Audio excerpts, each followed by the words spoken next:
Do you think, seeing what they, the low-key approach they took to the offseason, do you think this is evidence, or pretty much the Phillies directly telling us, that they don't plan on contending for the division and that they're pretty much assuming they're going to get a wild card spot? That's such a tough question. What are you doing? Because I don't know what I think about that question either. Yeah, it just popped into my head like, I don't think it means that they've given up. I don't think they're settling.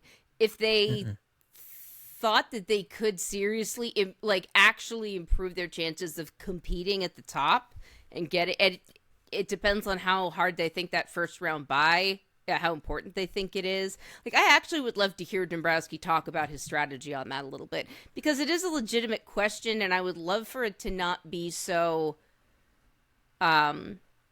verboten to talk about, because it is just a fact that the Braves have an incredible lineup and they will probably rule the NL East.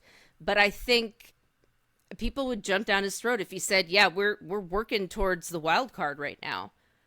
And I don't know if they'd be totally wrong, but that's just the reality of it. And hearing him talk about it doesn't mean that he's not trying to win. He's trying to win given the scenario that he's in and the parameters he's been given. I think he would say, our goal is to make the playoffs. And I think that's what would be the overarching goal, is because it's a long season, a lot of different things can happen. And I would say that they probably believe that they can catch the Braves in the National League East. And the rationale for that would probably be the fact that last year the Phillies, you can expect Trey Turner not to be terrible for the first 4 months. The hope that Kyle Schwarber also, once again, doesn't take the first 2 months of the season off.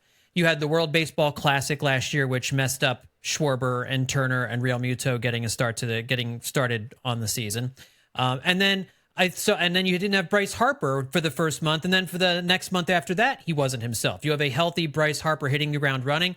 Kyle Schwarber won't be in left field. He's going to be in a spot where he needs to be DH, so that should help you both defensively, and it should help keep him healthy and hopefully help him get off to a better start. And the thing that I've been saying all offseason, and again, I don't think it means that the Phillies are on par with the Braves. The Braves, I think, still have a much better roster. A better roster. Not a much better roster. A better roster than the Phillies. But there is going to be some regression to the mean with that Braves offense. They are not, as a team, going to slug over 500 next year. Matt Olson is a home run hitter, but I just don't see him hitting over 50 again. Orlando Arcia's offensive season last year came out of nowhere. He was never that kind of an offensive performer. Plus, you have Acuna. He went insane in Philadelphia, and I mean the fans made his brain shatter into a million Made his brain pieces, shatter into a million pieces, and that's it's just what was wonderful. Yeah. But I mean, he's a lost cause. That's right, he's done. And yet Sean Murphy was red hot in the first half of the season, and then he cooled off after that. So you have some of these. Look, Acuna's going to be great. And he may repeat his season from a year ago because he is that good. And Olson's going to hit 40 home runs. That's for sure. Albies. But Ozzie Albies is a good player too. But he may not have quite the offensive season he had a year ago.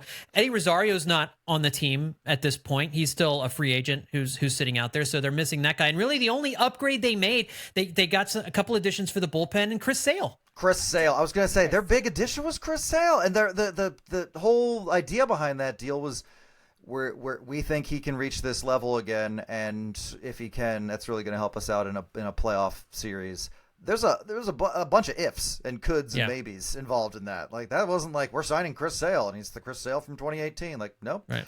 No, that was in a lot of ways that was a depth option. It was just one everybody had heard of. So you kind of talked me into it there with a couple of those reminders that the Phillies did improve this offseason. It wasn't because they signed all of the good players available or even one new megastar like last year. It's because they're moving pieces around to have a more ideal kind of approach and hopefully aren't going to have the same health and or luck issues that they had last year. Because you're right. That's the kind of stuff that doesn't happen every year. So, yeah, that actually... At the end of the day, I don't think they're too far behind them, but yeah, you can't put them up there with the Dodgers and Braves just yet. But the Phillies have proven they can beat the Braves. It's just the Braves win more games in a 162-game schedule, but then the Phillies just handle the Braves. So if you can just do that instead, why tire yourself out winning 110 games? Exactly. The MLB experience is a marathon to get to a sprint. That's what it is. You have to get to the top, or as close as you can to the top, over 162, to get the chance to run as fast as you can for the finish line over the course of 4 weeks. And like last one standing at the end wins. And the more I've watched over the last few years, especially since the Phillies have been involved, it really is that. It's just how many rounds do you have left, to be effective.